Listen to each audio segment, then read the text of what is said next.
How are we, people? Welcome back to the show. Another show for you. Welcome back to the channel.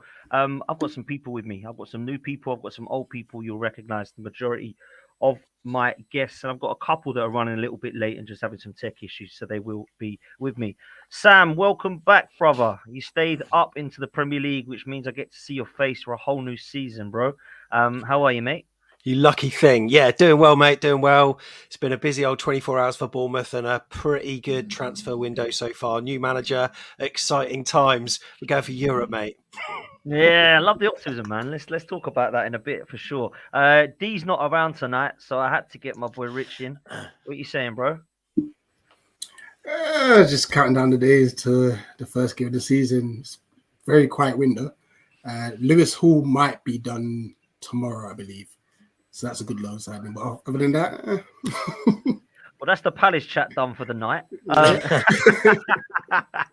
no, man, it's always a pleasure having you, brother, and thank you for stepping in. I know D's away on holiday, so it's always a pleasure, man, to get you on. Sava, let's talk Spurs. Yeah, I'm sure you're buzzing to do it. You don't like it's not like you do it every day for a living now. How are you, mate? I'm good. I'm good, mate. I'm good. I'm just wondering if we can go a whole hour and a half without talking about a certain number 9. Well, it's interesting because offline, no one heard this, but off air, Sava said, "I guess this isn't the Race for Europe show because I do it and I support Tottenham." I was like, "No, mate. Unfortunately, that is the case." I suppose though, the place to start. I was going to start with David Raya, but I'm going to wait for Matty to jump on because he's a Brentford fan. I'm going to start with Bournemouth because it's been a busy time, man. New manager, new signings, players linked all over the shop, and a lot of people tipping Bournemouth in my friendship groups to not have a very good season. But I actually think there's a little bit to be excited about, Sam, at the moment, particularly the last couple of days and in particular the last 24 hours, bro. So what's your thoughts as a Bournemouth fan as you sit here chatting to us? Go for it, my friend. Well, we should have kept with Gary O'Neill, shouldn't we? But we can't anymore because he's got the Wolves job, which is another talking point in itself. But yeah, it's been a crazy summer, really. I remember chatting to you and a number of other people who thought that us getting rid of Gary O'Neill was probably the wrong thing to do. I think it was just we had a vision as a club, and the board had a vision of the kind of football that we wanted to play, and it turned out that Andoni Iraola turned up at the right time. So it was a case of us letting go of Gary because of that. It's not like we sacked him, just on his performances, which at the end, I think a lot of Bournemouth fans would say weren't particularly great, but pragmatic and purposeful football, it did get us over the line, but we stumbled. Some people painted it as a miracle that we survived, but we did spend £60 million in January. We were 20th at the time. Gary O'Neill took us down to 20th. And then he had the tools to recover. But we got a new manager, Andoni Iraola, who plays this kind of self-titled rock and roll style football. It's a bit reckless, it's a bit fun, it's exciting, and what's helpful now is because he's got a particular identity, something that Gary O'Neill didn't have. Our recruitment team know exactly what types of players that they want to get in, so they've done exactly that, and that's what the new ownership sort of promised when they took over the club in December, and they've delivered. So we had Traore already. That was something that we had a commitment to buy, so we got him over the line. Justin Kluivert, left winger, exciting Hungarian left back Milos Kerkez. We got French midfielder Romain Favre that we've loaned back to our sister club because we're now part of this multi-club model. Not that many people agree with it. We got a new goalkeeper in from Inter Milan, Radu, who's probably going to be second fiddle to Neto. But yeah, today there have been a couple of more movements as well through Alex Scott from Bristol City. And also a certain Max Aarons from Norwich as well. We were in desperate need for a right back, and we've got one over the line. So yeah, things are looking good. I'll stick with you for a minute, Sam, because I think Max Aarons and Alex Scott are superb additions to Bournemouth. I think they're two very exciting talents, and I've always been a fan of Max Aarons. I know people say he's a little bit small and he's not that strong of a right back, but ability on the ball and going forward, I don't think he's ever had an issue. And Alex Scott is hyped up and talked about. So, what do you make of these two names coming in? Yeah, really exciting. We're a club that always used to go for sort of young championship talent when we were Premier League. So the signings that we got over the summer, a lot of the names came out of nowhere. Even recently, we had Castrovilli from Fiorentina who was at the club and having a medical, but unfortunately he failed it. We had Nicholas Jackson as well in January, by the way. He failed the medical then as well, and then who knew that was going to happen in Villarreal and now at Chelsea, but.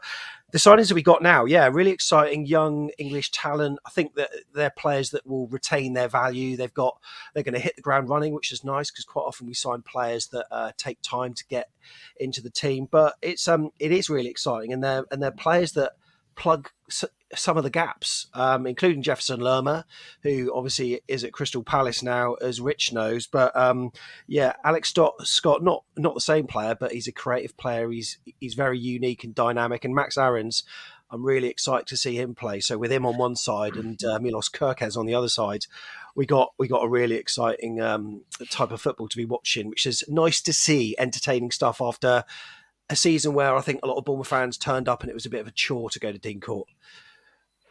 Listen, Rich, I've got to ask you as a Palace fan.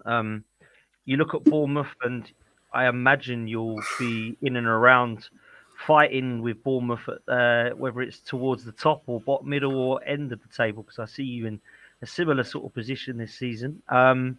Very unpredictable, but what do you make of them? You know what? Fair play to them.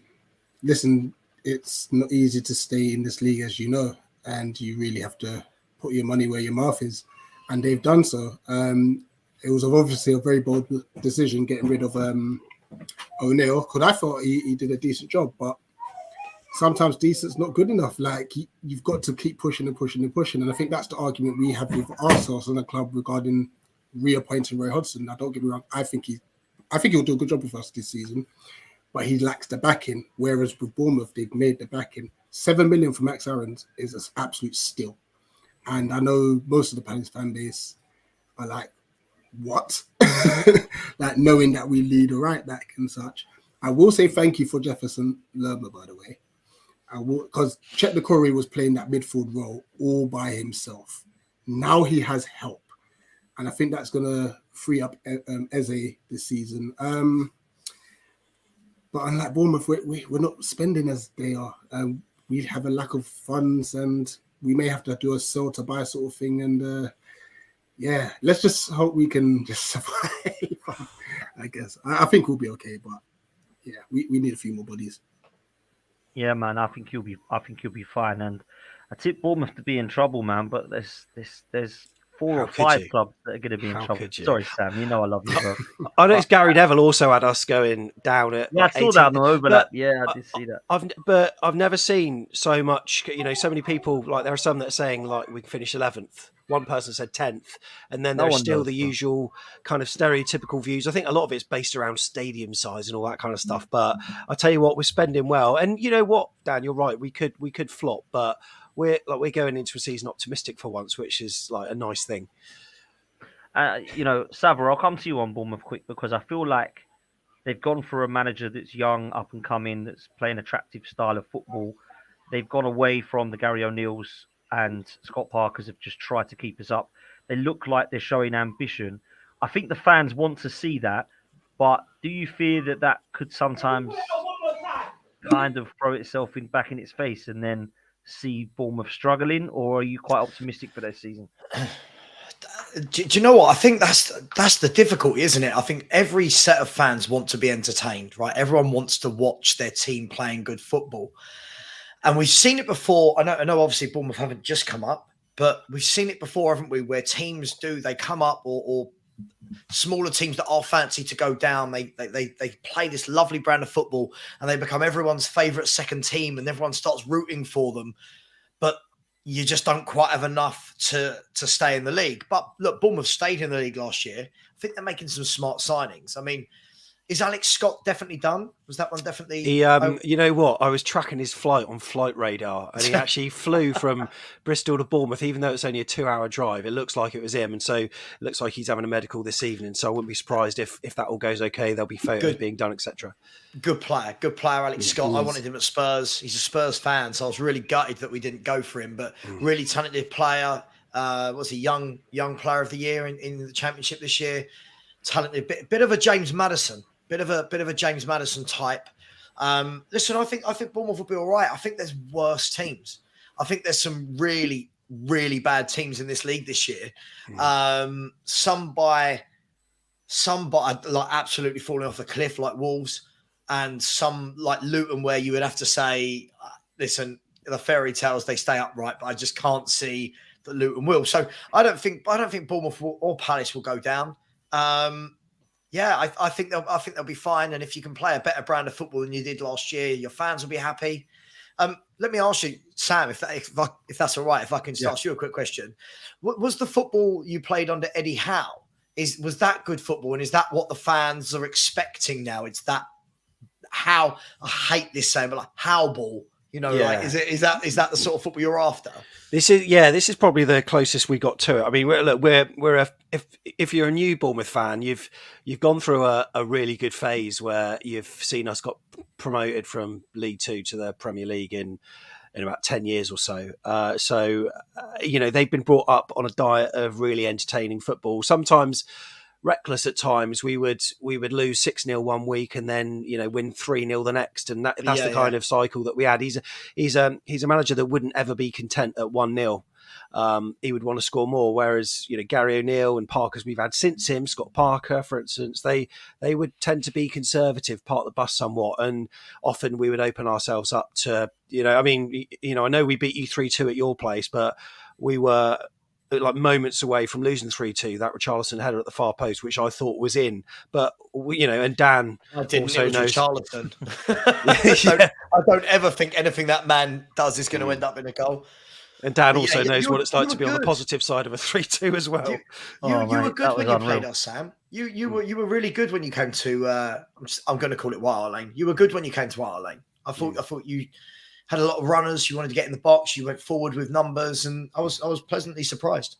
I think at that time we probably smelt blood. I mean, at the end of the when survival was confirmed, so many people in the media were tipping Gary for manager of the season, all this stuff, which I thought was absolutely ludicrous. Because if you watch us week in, week out, you'll acknowledge that he actually did just have a good April, where we beat a Leicester side that were mentally on the floor, Spurs who couldn't buy a win, Leeds who were all over the place, and Saints who were absolutely atrocious. So it wasn't this huge miracle that the media painted out to be. But we did play purposeful football, and with that, we did have our moments where we were attacking. But there were some games where we really should have smelt blood, and we didn't, and we were really, really hard to watch. So I think this kind of blend that we've got now under the new manager is probably going to be better than what it was. It's interesting, isn't it? Because I feel like Bournemouth have got good players, but I don't look at them and go, I think they're definitely going to be safe. And when I see people tipping 11th, 12th, 13th, I'm starting to wonder where that's come from. Maybe they like the summer you've had. Maybe they really rate your manager. I think we need to see it first, Sam, before we start to then predict. Of course, I'm going to ask everyone for their predictions throughout the podcast, what this is about. But I think that you need to be wise that they could quite easily change very quickly, because you don't have a clue what's going to happen until you start seeing what Bournemouth are about this week. So, for example, you've just reeled out a load of players.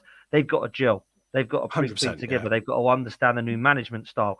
They've got to understand how they play together as a team. So I don't sit there and say that it's all going to go wrong for Bournemouth, but I'm still going to have reservations about you being this, wow, look at Bournemouth flying up high. And I don't mean that to be to kind of get you on a downer, because I understand you should be excited, and absolutely you go for it, and the ambition you're showing is great. But I just feel personally like there's a little bit of the unknown with Bournemouth this season. Maybe that's exciting though, Sam. Maybe that's exciting. That's it. That's exactly what it is. It's having some optimism and some faith for once. And that's one thing we didn't have for a lot of last season. Even when the season started under Scott Parker, we didn't really have that. And then whilst Gary O'Neill went on a bit of a unbeaten run, as soon as he got that job and got the contract during the World Cup phase, after we were linked to Bielsa, which was a bit frustrating to be landed with the caretaker. But we obviously we got behind him, but it was a very difficult watch at times. And it's just, it could be exciting, and players that we've got, yeah, it's hopefully something to get bums off seats for once rather than sort of glued to it like they were last season. What's a good season, Sam? Yeah. Well, yeah, good point. I mean, like weirdly, 17th and above. Mad to say it, but now I think we can thrive rather than survive. So I would like to see us just improve positionally. So 14th, 13th, 14th will be good. But I think the owner's got ambitions of higher than that, maybe even this season to come as well. So personally, I said 12th, but that sounds high in the Premier League. But like as Sava said, like there are some teams that are pretty poor this season. So I think 12th is my personal opinion. Yeah, it's funny, isn't it? Because you see in the WhatsApp group the amount of people that have said, I think the following teams are in trouble, and they list about 9. Yeah, It's like, wow, that is quite a heavy. Like literally, the people in the bottom half will all be in trouble. It's like, wow, it's crazy, really. So, but then that's what it was last season. Up until about a month and a half to go, there were 9 teams in the mix, and then it slowly filtered down 7, 5. So I think it's going to be one of those exciting seasons. It's going to be one like earlier than ever. I think there's going to be this massive gap that occurs between the top and the bottom, and it is leagues within leagues, and hopefully we'll be at the top of that second league anyway. There we go, man. It's going to be interesting. Before we touch on Spurs and move on, let's come to you, Rich, very quickly, because there's a couple of players that we mentioned off there that I do want to talk about, because Palace are being linked with moves away. You've already lost with Saha. He's gone over to Turkey, which I still think is a mad move. I'm amazed no one come in for him, if I'm honest. And maybe they did from England, but he didn't fancy that move. Elise, we're going to touch on him because there's rumours of this release clause, and I still don't know if that's true or not. But it sounds like there's rumours that he's interested in a move away to Chelsea and also Manchester City sniffing around him. And I believe Arsenal were earlier on in the week, but that's kind of died a bit now.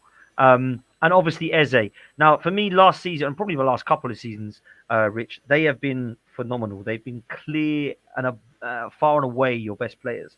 Are you worried you're going to be looking at losing both these players, or do you think Palace will manage to keep hold of both of them?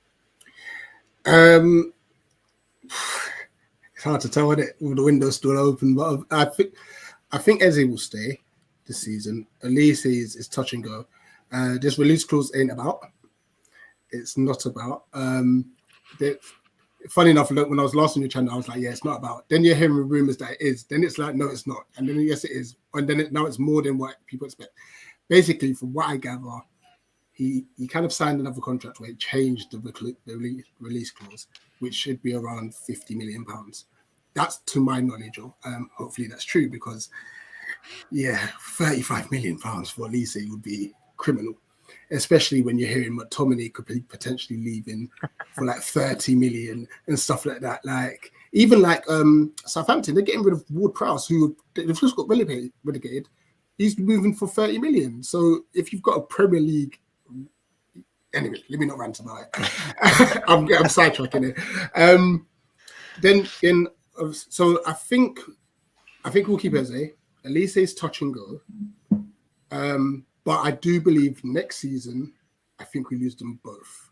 I don't think they will both be. I hope I'm wrong, but I feel we're getting to a stage similar to what Brighton and Brentford are doing, where we sell for them at maximum and then just rebuild again. I think that's the stage we're at because we don't have owners that are investing heavily and stuff. Like I said, the fact that Max Harris has gone for 7 million, why are we not in for that? Knowing we've got Ward and Klein still at right back, it's things like that. So if that's how we're gonna have to make our money, and even like Joachim Anderson, I think Newcastle saying, oh, you know what, we might come back in for him. I think we've put 40 million on his head, so it's just kind of waiting and see what happens with that. Newcastle hoping that the fee goes down. I'll snap. Congratulations on 11K as well. Cheers, man. So I didn't put it up for that. I was just saying thank you. yeah. All right, Dan. But to be fair, I am following the chat anyway, so it's all good. So yeah, look, if we lose Elise and Eze this window, we're in big trouble because losing Saha was massive. We've signed Mateus França, who's going to be an absolute talent.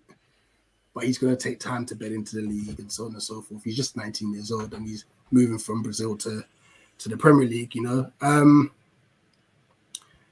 So yeah, we've got a lot of work to do. We've got a lot of work to do. I think in this current state, we still need a centre forward.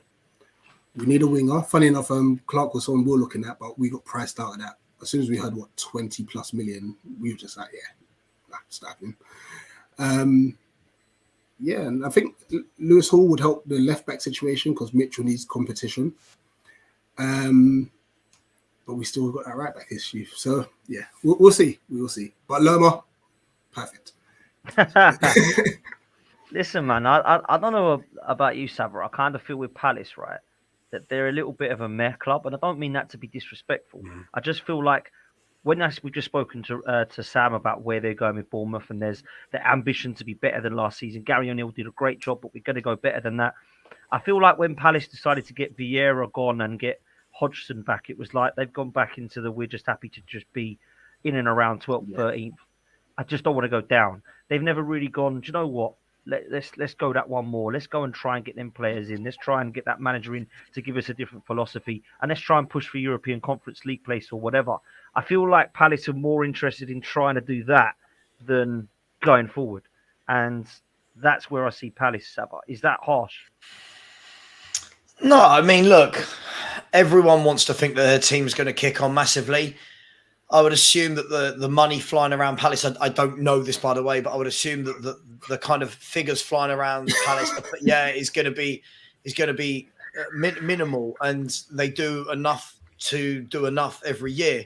And it's lovely to hear Rich talk, actually, because the only other Palace fan I ever hear is D, and it's just like delusion after like every Palace player is worth 95 million and all this. But look, I don't know. I can't speak for Palace fans, but I'm guessing as long as Palace fans aren't relegated, as long as you're not in that bottom 3 or 4, it's a successful season in comparison, because there are so many clubs now with loads and loads of money. And naturally, the cream rises to the top. It does. People will have bad years, like Chelsea. Spurs just had a bad year. Liverpool, for them. These clubs all bounce back and they go again. Then you get some clubs that have been run superbly, like Brentford, like Brighton, like Fulham. They'll be up there. But then how long does that last? And you'll always have that. The top 7 or 8 will always be up there. And then all the others will float around between sort of 17th and 10th. And that's just the way it is. But listen, there's something I like about Palace. I feel it would be really harsh on them if they were to lose, like, obviously they've lost Zaha, to then lose Elise or Eze, or, I mean, look, God, atmosphere. Listen, God forbid for you guys, you don't lose both, because I truly believe if you lose Zaha, Elise and Eze all in one window, I don't care how much money you make back from those players, that's too much. I think you'll go down. I'm just saying, I think you'll go down. But if you can keep Elise and Eze and add a few more players, you look quite solid at the back from what I've seen.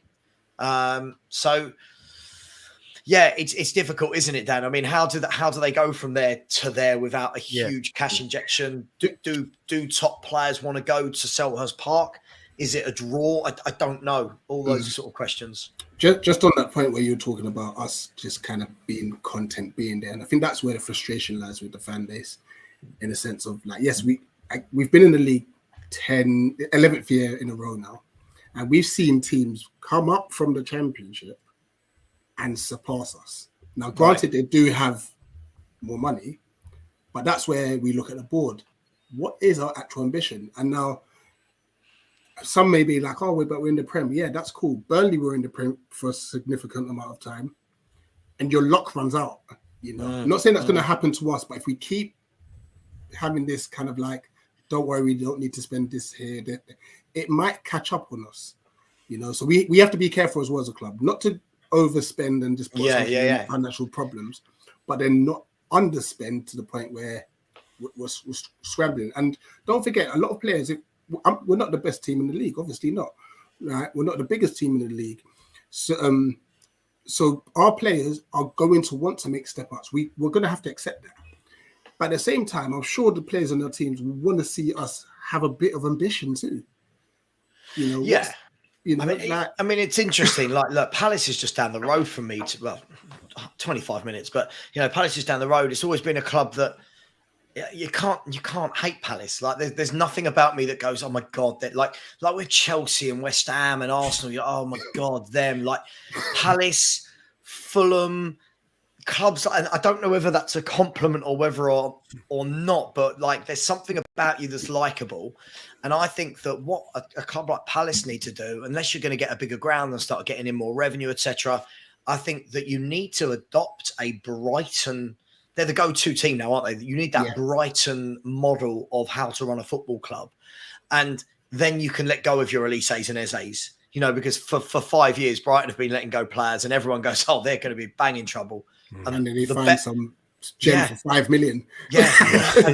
The better players leave, the better the player is that leaves, the higher up the league they seem to finish the next year. It's like, so I feel like Palace almost need to, and just to labour the point, what they managed to do off having that, it's not just about the players they bring in. It's look at all the reports tonight that Moises Caicedo is going to be wrapped up in the next 2 days at 100 million. They bought him for what, 4 million? Like that's 96 million pound profit. Imagine you were making 96 million pound profit. 2 years in the league, I think. Well, he's 21, isn't he? Like, so I think that's on top, Sava, of Cucurella, Ben White. The list goes on. Alexis McAllister. What that club are doing, man. Unreal. So unreal. It really is, man. But listen, I think it's interesting, Sam, the points that Rich makes there, because in my opinion, with Palace, it's a compliment that people want their players, because there's rumours of Guaita being interested. There's rumours of Mark Guehi. There's rumours of Joachim Anderson. I've always been a fan of Mitchell. I think when you look at the central midfield, the core has been linked with Liverpool not too long ago. Obviously, Eze and Elise and Zaha, we've spoken about. It's quite a good group of players, Sam. So I understand why Palace fans want to keep them all. But I sometimes look at Palace and think, where are they going? And I quite like them as a football club, if I'm honest. I think they're good for the Premier League. I would never say that in front of D, but I will say it in front of Rich. But for me, I just don't quite know what I'm going to get from Palace really this season. I think it's exemplified by the manager that they've got in charge, and I was quite surprised. I thought that they would maybe try to employ someone else. Obviously, they got rid of Vieira when they did, because they were obviously concerned about relegation. In hindsight, though, I just wonder whether they might have been a little bit more patient with him, because at least they had a sort of identity. I know you get an identity with Hodgson, and sometimes he can pull a really good result out of the bag, but sometimes I just wonder, does he inspire the players, or does he inspire sort of new signings? I know he's got this wealth of talent at the moment, but they are likely to go. Are the next stars of the future wanting to be signed for a person in his mid-70s? I don't particularly know. It is a weird club, I've got to say. And like you say, I've got no hatred towards them as well. And as like Sava said, I just think maybe when you're a London club that's of a particular size, you don't really care about the ones beneath you, maybe.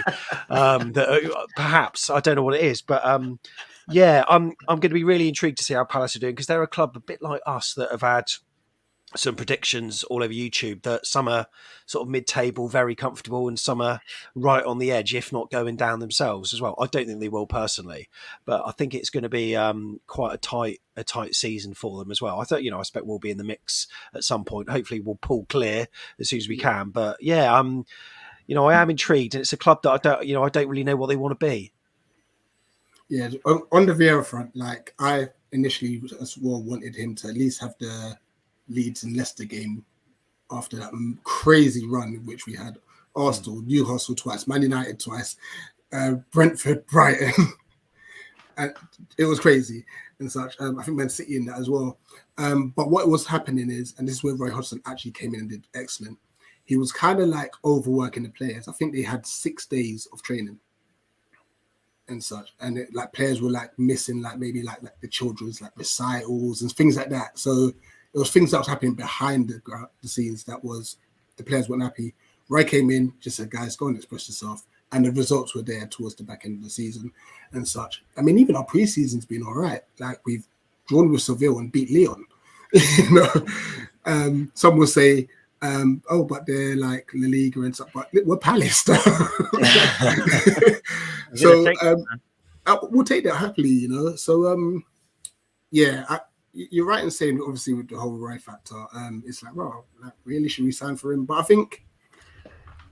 think the brand of football and the youthful players that we have, I think that's what's helping attract players, if that makes sense, and stuff. And the longer we keep them as much as we can, I think it will be better. But you're both right in saying that Sava, in saying that we have to, and even then, we have to deploy that Brighton model. And like, let's just, for example, say Elise and Eze both go, which would be horrible. Next season, please. Next season.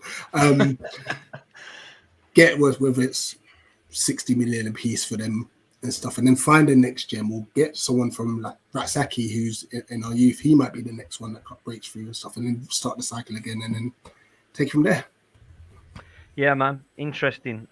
Nick's put in the chat, the Carabao Cup draw is underway. Fulham have got Spurs at home. Swansea have got Bournemouth. Bournemouth away to Swansea. I'm being told that Forest have got Burnley. Plymouth have got Crystal Palace.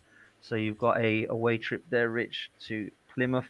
And Chelsea have got AFC Wimbledon. They always get that easy draws, don't they, Chelsea? They love it, don't they? Anyway, let's talk about Spurs, Sava, quickly. This Harry Kane malarkey is mad. I'm going to say it now. If they are preparing a bid of £110 million, which is £97 million in English pounds, you need to accept that and just get this done and move it on and squash it, because you can't let him go for a free and turn down £97 million a summer before. That, to me, would just knock Levy on the head and say you are you've proven to everybody in the world that you are the biggest donut in football. What's your thoughts? I haven't talked about Kane for at least 2 hours, so this is going to be fun. Look, Dan, I'm with you, mate. I've said it all along. Lots of Spurs fans will never actually listen to what I say. They'll just hear the headline that they want to hear. If, and I caveat, if he does not want to sign a new contract, you've got to sell him. Yeah. He can't go on a free, right? We've got a new manager in now that plays an attacking philosophy of football, and we've looked really good going forward in pre-season. If you are going to lose Kane, this is the time to do it.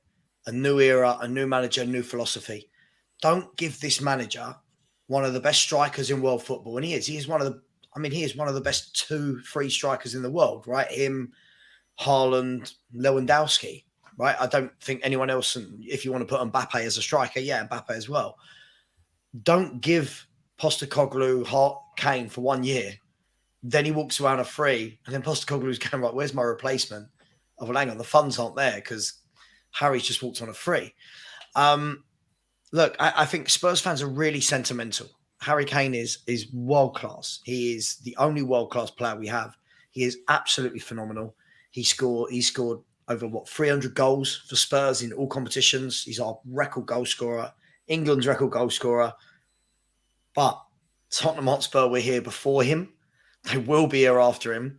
Us fans were here before him. Do you know, depending on your age, like us fans, I've seen Hoddle go. I've seen Waddle go, Lineker, Gaza, Modric, Bale, Ginola, Sheringham twice, Carrick, Berbatov. The club's not going to fall apart. And unfortunately, what you've got at the moment is a lot of very emotional Spurs fans that feel like we're getting relegated. If Kane leaves, no, we're not.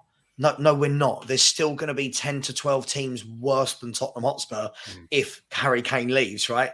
So, Dan, I agree with you. I think at this stage, it just falls on complete incompetence unless they've had assurances from Kane and his people that he's going to sign a new contract. If that's the case, why has he agreed personal terms with Bayern Munich? So it's boring. It's really, really boring now. In a way, Spurs fans won't like me for saying this, I almost hope Bayern Munich just come in and go, there's £105 million sterling, and in he goes, and we can all get on with our lives. We've had him for a decade. Thank you for everything. It is what it is. It's mad because I don't talked to many non-deluded Spurs fans other than yourself and a couple more, Sava, and it's really, really refreshing hearing you talk sense as you always do, which is why, of course, I love having you on here.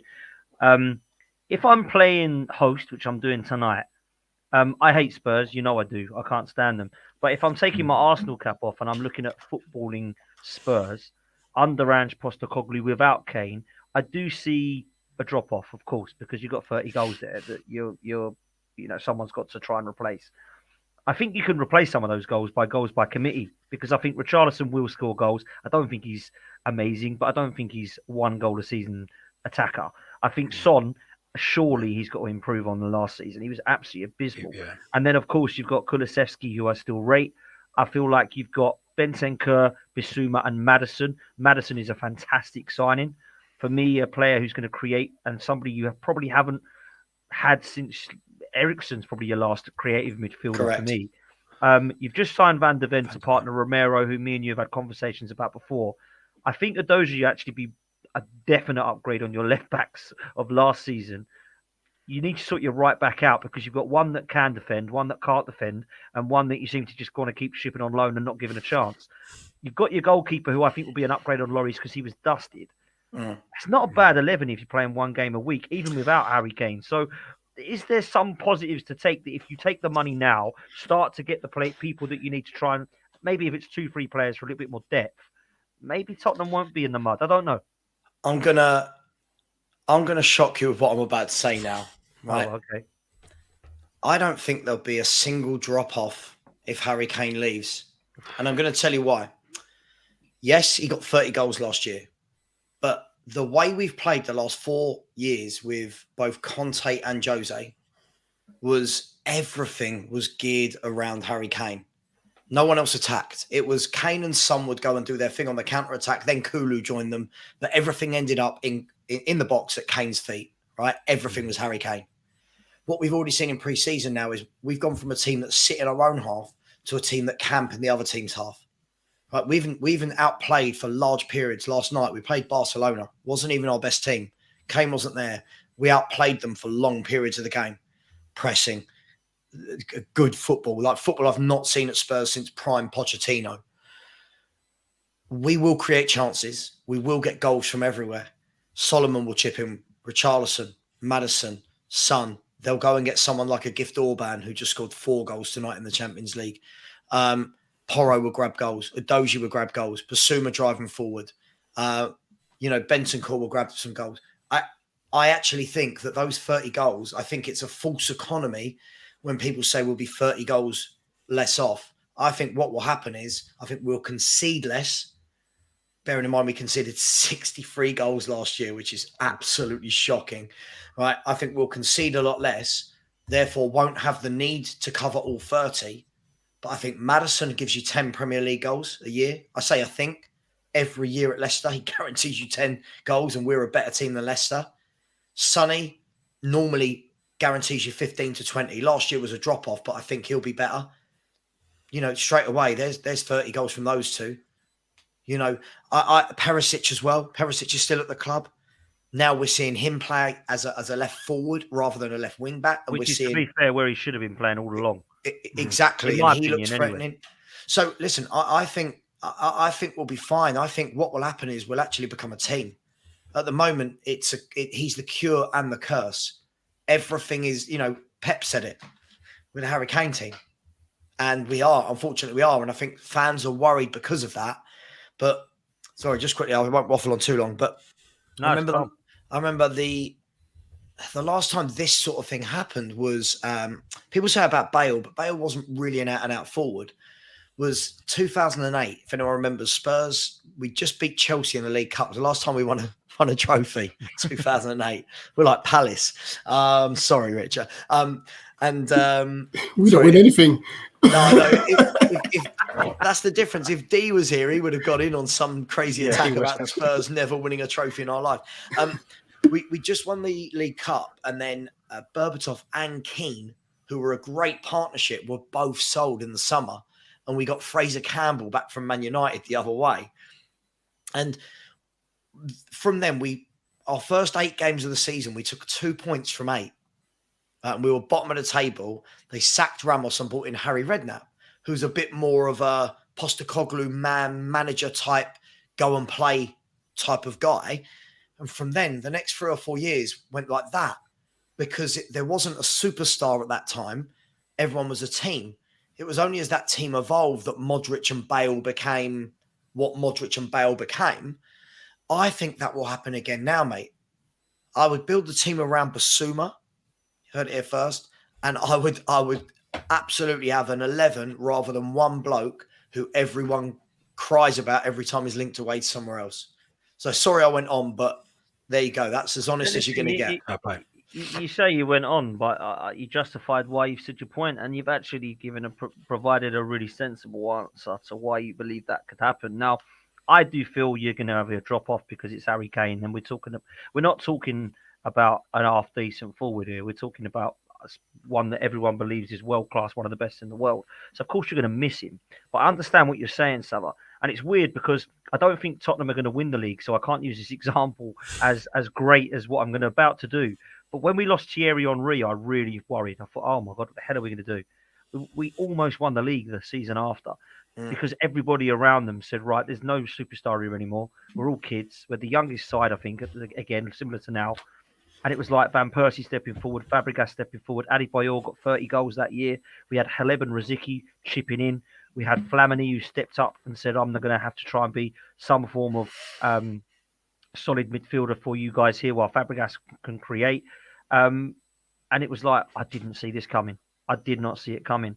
Now, I don't think the Tottenham are going to now have Harry Kane and go, right, let's go for the league. But I do think that it might be foolish for people to think Tottenham are going to be in a relegation battle, which, I mean, he's obviously trolling here, Arsenal.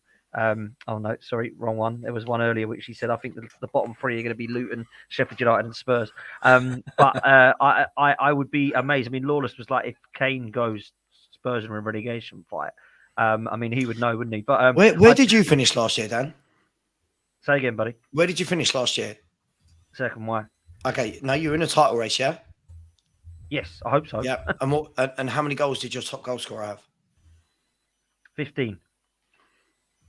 I rest my case. How many clubs in world football have a guaranteed 30-goal a season striker? Guaranteed. Oh, I see where you're going with this. Yeah. Lewandowski at Barcelona, Haaland, Kane, and Not Mbappe. many. Osimhen. Right? I mean, Osimhen's had 1 year of getting over 20 goals, right? Oh, yes. Like, Okay. Yeah. Do I you see see what what I you mean. mean? In terms of consistency, okay. Yeah. Right. So for me, listen, I'm not worried about it. I've seen players like this come and go before. I'm not worried. You heard it here first. When we get relegated next year and I'm not on any of the shows, when me and Rich both get relegated from the Premier League, we're doing our own championship show. Remind me I said this. No problem. Sam, let's come to you on that because I do think Sam has made some great points there, to be fair. I've always said, Tottenham are finished without Kane. They're finished. I laugh because I say they're a finished club, but I'm not really sure finished from what because they haven't really managed to achieve much in the last 20 years. And I know you say cool, but it's kind of true. Like, I don't know. Tottenham are just trying to be in and around that mix, and they've not quite been able to get there. And that's with Kane. So just really quickly before you bring Sam in, Sam, when you answer this point, please bear in mind when Dan is saying there's going to be a drop off from what we just finished 8th. Yeah, there we go. Like what are we dropping? I feel like that's what I'm getting at. That's what I'm getting at, Sava. Do you know what I mean? That's what I'm kind of getting at. Is like, you know, Tobe said this in the group the other day, and he made a good point. People will go, finished, Spurs are finished. And of course, I was getting involved because it's funny and I was trolling him. But actually, what he was saying was, like, look, we're going to finish mid-table. You're saying we come 8th with Kane, so we're going to finish mid-table without him. Then we kind of haven't really done much worse from what we did with him. And I kind of got what you meant there.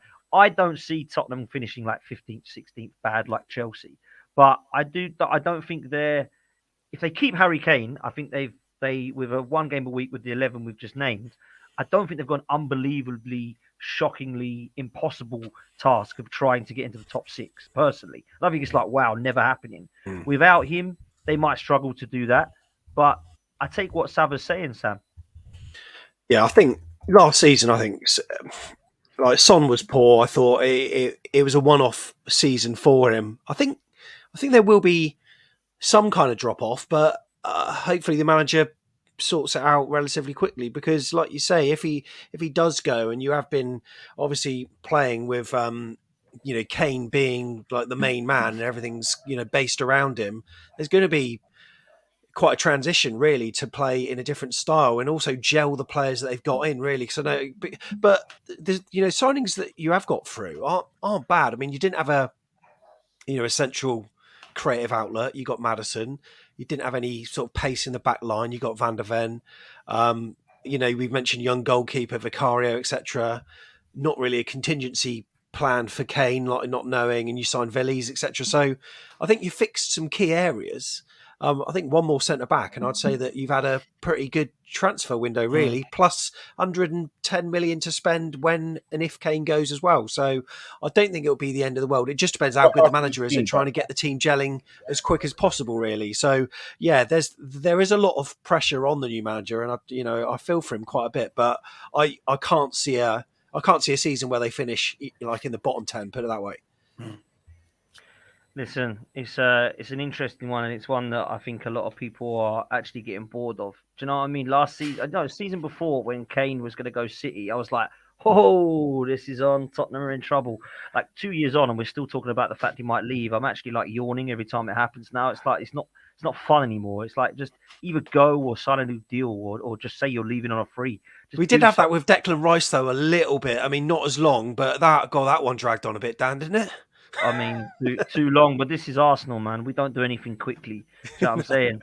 Like, it's just like, okay, don't just slap the money down. If you can save, I mean, the Suarez and a pound thing says it all with Arsenal, doesn't it? We try and cut corners if we can, man. It's mad, but I'm hoping those kind of days are over. But I do have my concerns that they're not.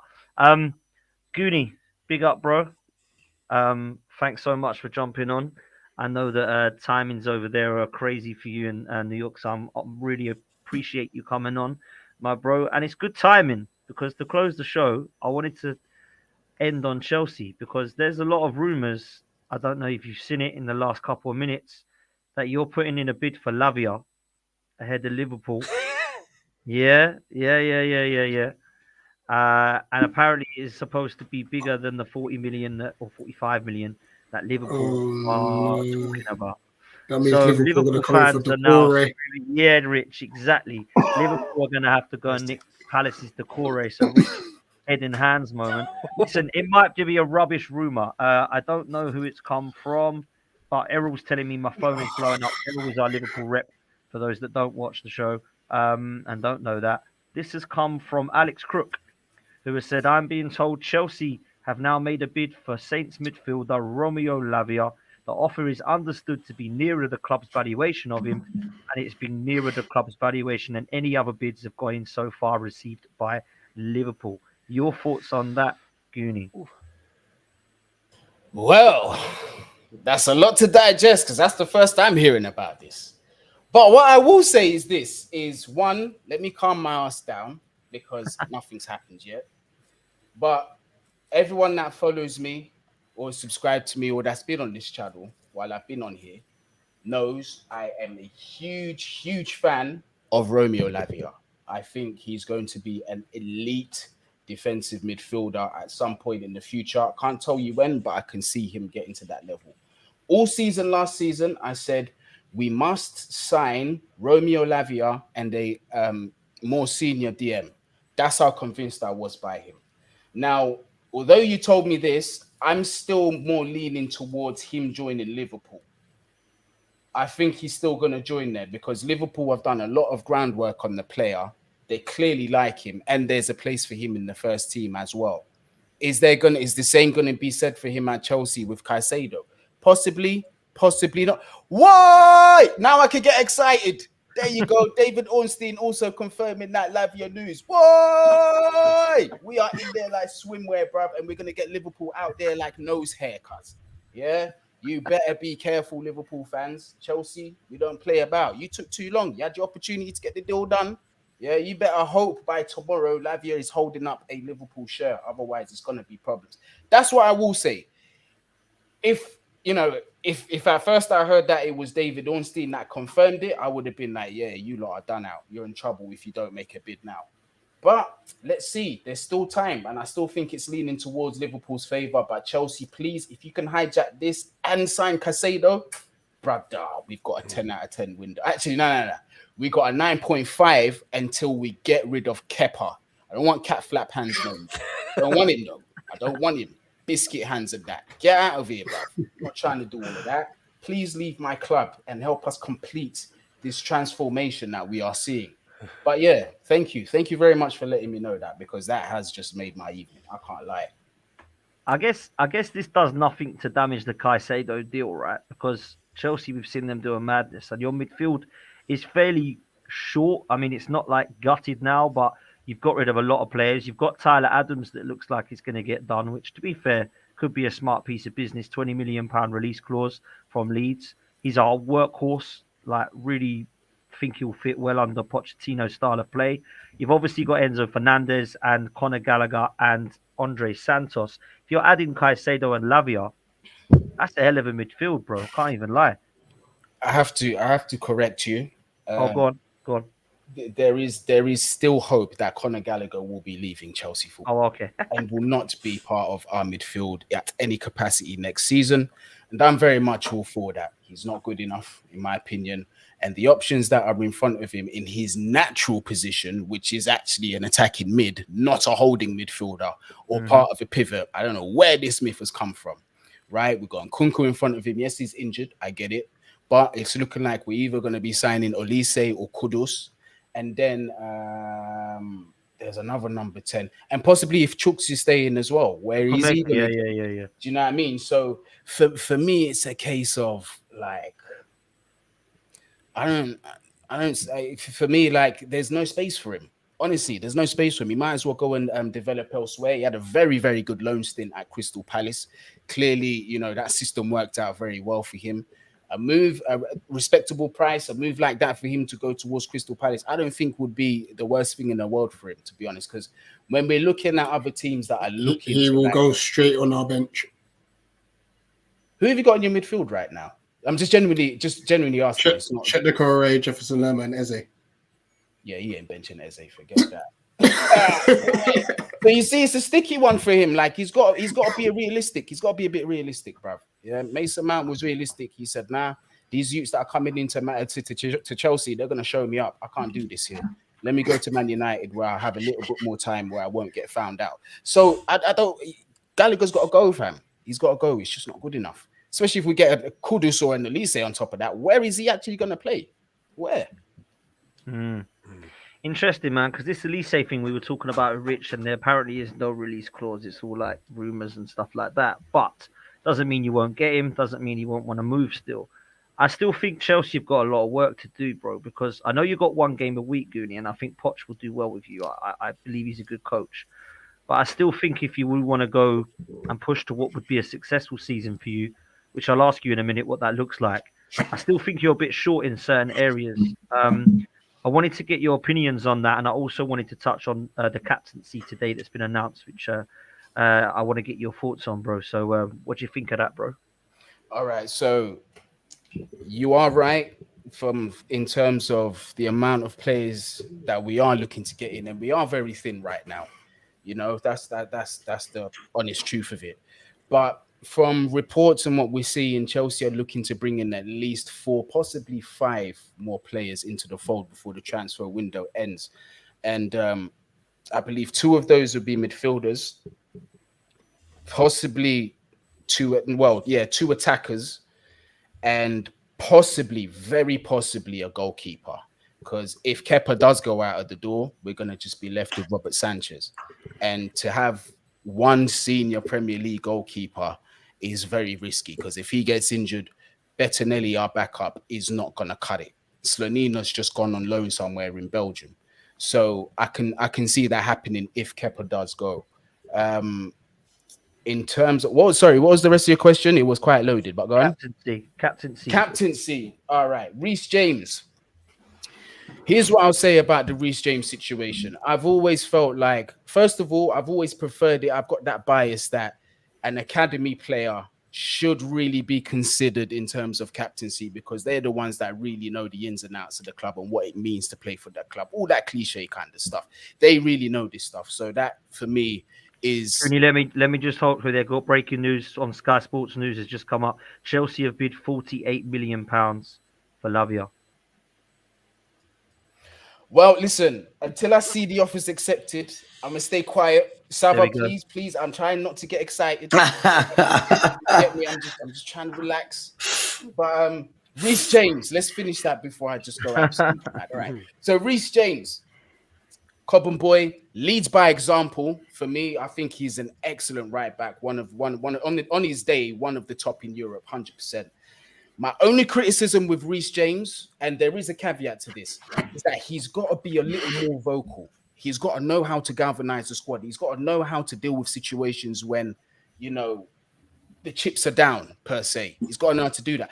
I haven't seen enough of that from him the few times that he has deputized as captain.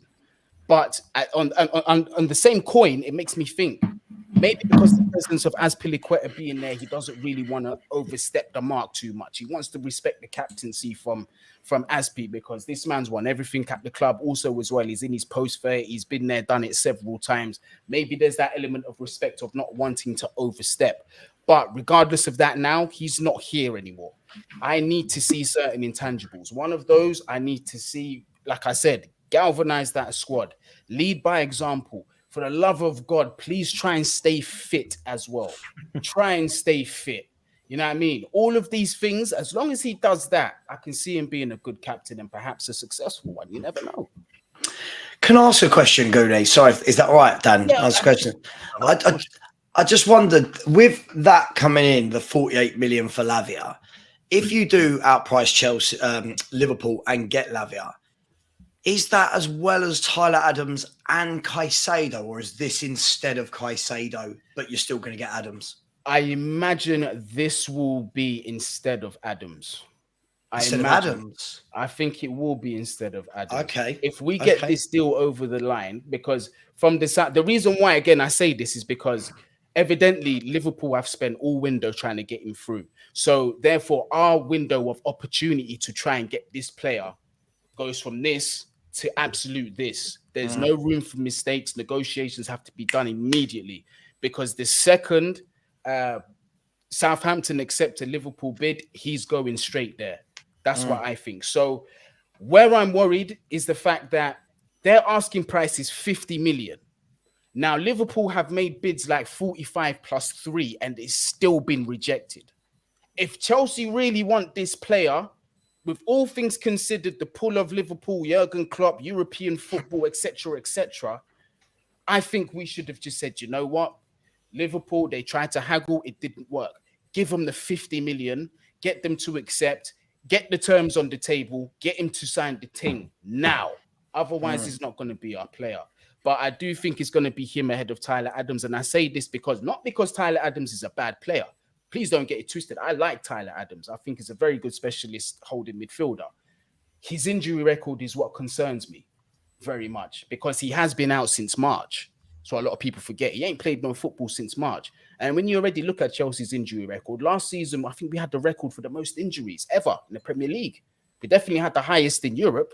So I'm not really a fan of bringing these sort of players into the club where, like, we've already got injury-prone Reece James. We've already got injury-prone, potentially injury-prone in Nkunku. Who else is in the squad? Broyer's been out for a whole season. How much more are we going to go through? Elise is going through injury, and if we're about to sign him. We can't keep signing these kind of players. And then when we have injuries to our immediate first-team players, our week-in, week-out players, and then our second options are not available.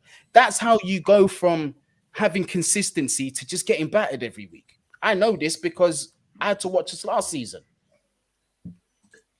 Yeah. Interesting, man. Interesting. Just so you know, this nutty Todd dude, I don't know how to take this guy. He is absolutely crazy. I'm still here. 1 second. I'm still in the room. No, it's calm, Maguni, no worries.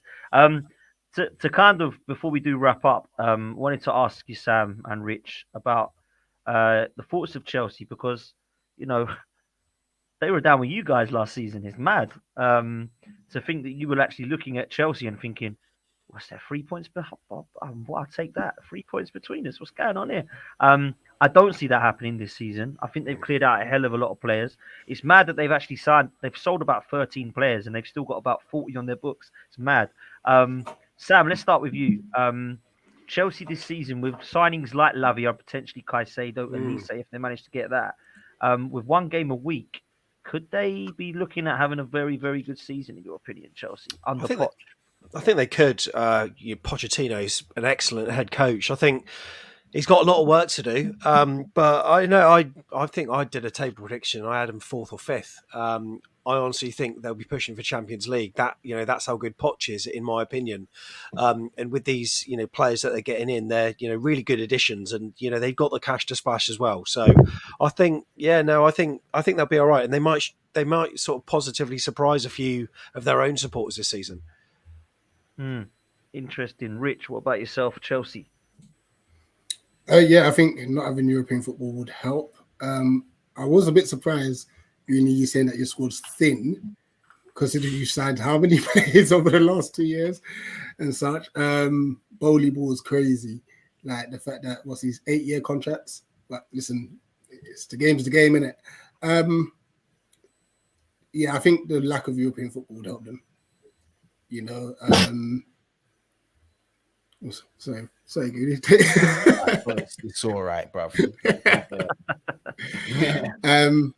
And I think that would definitely help them push to get that Champions League football back again and such. There will be a lot of pressure on them. Obviously, there'll be a lot of pressure on Poch, because obviously the Chelsea mandate is always results first, ask questions later, sort of thing. So if things do go downhill, they'll look to get rid of him quick and such. So yeah, I think they'll be fine. I do have a question as well for Good, just very quickly. Lewis Hall. It looks like we're going to loan him. What's your thoughts on that? And are you disappointed in the fact that he's going out on loan? No, because currently, as it stands, we've got 3 left backs on the book. So, with the player of his potential and his ability, he needs to play football week in, week out. I rate him very, very highly. I think he's a very good player with a lot of potential. And the fact that left back is not his natural position as well, because he is naturally a central midfielder, just speaks levels of the kid. He was told to put on the Chelsea shirt, go out there and perform your best. You're going to play left back role. Absolutely took it and ran with it. You know what I mean? So I personally could not think of a better club for him to go to in terms of his development, in terms of loaning, because as you know, you lot work wonders with youth over there. You play amazing football as well. So you just make your players better. Well, there's that, but you say as you got a couple Mitchell as well. You got a couple youngers in that squad, and I'm sure that there's going to be more coming through the conveyor belt. So I'm never against the loan to Crystal Palace, obviously for the reason that you said. But I think that definitely Lewis Hall is going to be a player for you. I think he's going to be a very massive, massive part of your season going forward. As long as you keep him fit, and as long as your gaffer gives him his faith, he's definitely going to repay it 100%. He's very mature beyond his years as well. Because if there's something you notice about him, you never hear nothing about him off the pitch ever. The guy goes to training, takes it 100% every single time, puts in his 100% every performances, goes home, repeats the cycle. It's exactly what you want. He's the dream kind of player that you'd want to manage, especially at that age. It's good to hear. Fair play, man. Listen, I've got to let Sava go because he's overrun with another show. So thank you so much, bruv. Big up for coming on and talking Harry Kane, even though you're bored of it. I'll speak to you very soon, my friend. Cheers. Big up, guys. Nice to see you all. Sava. Take care, man. Yeah, bye-bye. Listen, to close, people, because we are going to close, I want to ask you, and I asked the guys last night, I want to ask you your top 7, because it's 7 now, not top 6. And I want to ask you the 3 you think are going to go down. Right? Now, my top 7, I'll give it to you, and then I'll go the 3 that I'll go down. Then I'll go to Sam, then Rich, then Goonie, right? And then we'll close. My top 7, I'm going with Manchester City, Arsenal 2nd, Liverpool, I'm going 3rd. I'm going 4th, Newcastle. 5th, I'm going United. 6th, Chelsea. And 7th, Villa.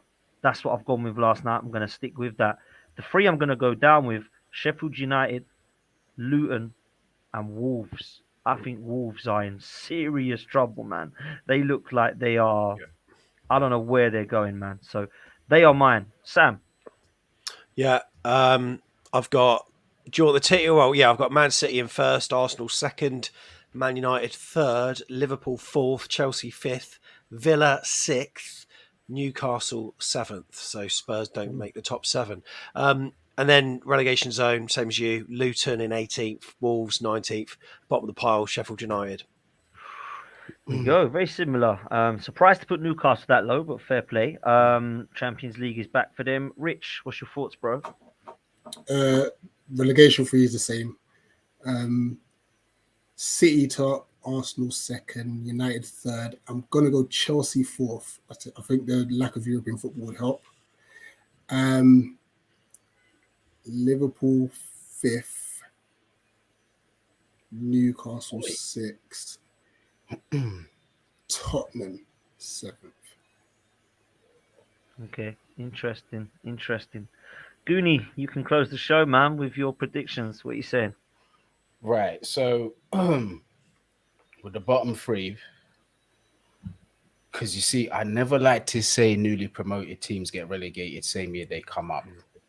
I don't like to do that. So I'm gonna swap out Luton with Southampton. Oh no, they're already relegated. What the fuck are you talking about? You already smashed me like that already, blood. No, yeah, they're already gone. So there, yeah, all right, then cool. We're just gonna keep it the same. My bad, people. My bad. Just some difficulties up here. But yeah, for the top seven, wow, I haven't even thought about this. Well, Man City are an automatic for me off the back of a treble. Who are you gonna put above them? You just not, are you? Man City will win it. I actually think, yeah, depending how Man United finish this transfer window, they'll finish second. I think they will. If they bring in Amrabat, and there was another player they was talking about, I forgot. That team might be a little dangerous, and their manager's not a bad manager either. And Maguire's going as well to West Ham. Don't sleep on United. So potentially United second. I think Arsenal third, Liverpool fourth, us fifth, Newcastle sixth. And boy, I'm going to throw in a surprise package here. Between Aston Villa and Brighton for seventh. I don't think Tottenham will finish above them. It's fair, man. There's a lot of fair predictions there for me. I don't think there's any wild takes personally. I think it's going to be very, very tight. And I think that we're now, it's mad, isn't it, that top four then changed into top six. The big six is now no longer. There's now 7 teams, and there's like 8 teams at the moment all playing European football in England. It's crazy. It really is mad. And, you know, we said earlier before you were on, Goonie, that last season there was about 9 teams that people were saying could go down. So I think it's going to be really interesting at the bottom half as well. Listen, people, we're going to leave it there. Thank you all so much for joining me. Sam, big up yourself. Thank you so much for coming on, bro. How can people come and follow yourself, mate? Just search AFCB podcast on socials, or search Back of the Net Bournemouth on YouTube, etc. Find us there. Great stuff. Make sure you do that, people. Unbelievable podcast. Likewise, Rich, shout out your stuff, man. No, I appreciate the invite again. Big up Sam, big up Beauty, and obviously Sarah as well. Eagle Eyed Football on YouTube, and that's Eagle Eyed Ball on Twitter because there's not enough characters. It is what it is. No worries, man. Thanks so much for stepping in, man. We'll definitely see you more on this show. No, definitely. For sure. Goonie, likewise, man. Dan, you know I always prolong this, so I will continue tradition. First of all, I must big up everybody in the chat, big up everyone that's joined in. If you haven't smashed the like button, please do subscribe to the channel. Brilliant content as always from Dan Pod. Subscribe to all the lads that are up here. Yeah, they already told you. Mine is Man Knows Football. Hit the subscribe button. Yeah, that's where you can find me. Also, because you're too quick to end the stream, Gareth Southgate out. I love that, man. Whenever we finish, Gareth, and it normally gets to sat or and it's like that. So Fair play. Listen, my boy Matty couldn't make it tonight, so unfortunately we're going to talk a little bit about the crazy deal for David Raya. So I'm going to do a special stream on that separately. So don't worry, people. I know we didn't touch on it, but we will make sure we do that on here as well. Natalie couldn't make tonight either. She had some problems, so she's going to come on tomorrow, and Matty will come on with us as well. So hopefully we'll see you tomorrow, people. Make sure you go follow all these guys. Thank you so much for allowing us to hit 11K tonight. That's amazing stuff. Thank you so much. Really appreciate that. And make sure you like the stream. Go follow the guys, and we'll see you next time. Take it easy. We're out of here. Peace.